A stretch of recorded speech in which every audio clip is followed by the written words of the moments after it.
Okay, so since I published the video on my homemade water deioniser, a few people asked me how well does it work with a pressure washer, because other deionising filtration systems, people have said it affects the pressure, so they haven't had to use their pressure washer. So I've not tried this before, so I haven't had to comment, so I'll do a quick video on it. My water pressure here is actually pretty bad anyway, so I'm not sure how well it's going to fare, but we'll try it out together. So roll the intro and I'll get this stuff set up.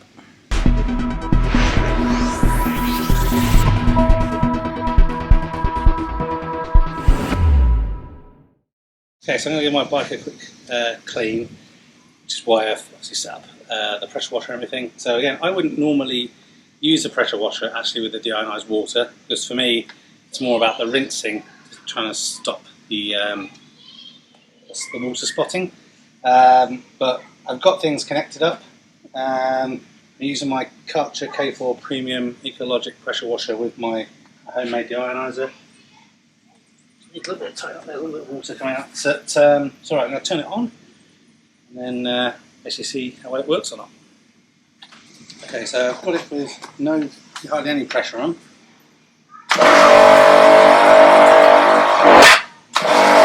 It's working at very low pressure, as you'd expect. I guess the question that people have is, if you're actually trying to properly pressure wash something and you've got the power on, then what's it like? So try it.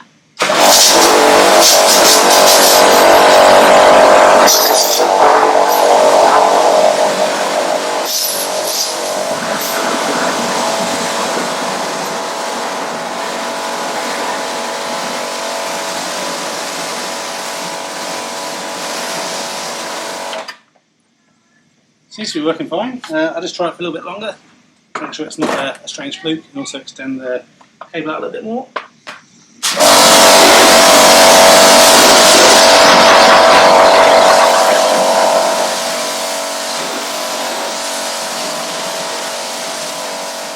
Okay, so that's it. So I think the answer is this deionised vessel that I showed in the other video does work fine with a pressure washer. Obviously, it's going to eat through the resin quicker, I guess, because obviously you've got a lot more water flow coming through a pressure washer than you have just for standard rinsing. So again, I'm still not going to use it for that, but it's good to know that it does work if you're someone that wants to use a pressure washer with deionised water. So leave me any comments down below in the comments section if you've got any questions or anything. And I just realised I haven't done a video of this yet, so let's show that yeah, this is my CB 1000R 2020 edition. Thanks for watching this video. A thumbs up would be really appreciated.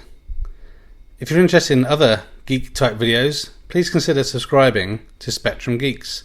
Why not also follow us on Facebook, Instagram and Twitter. And before you leave, why don't you check out one of these other videos that may be of interest. Thanks again for watching.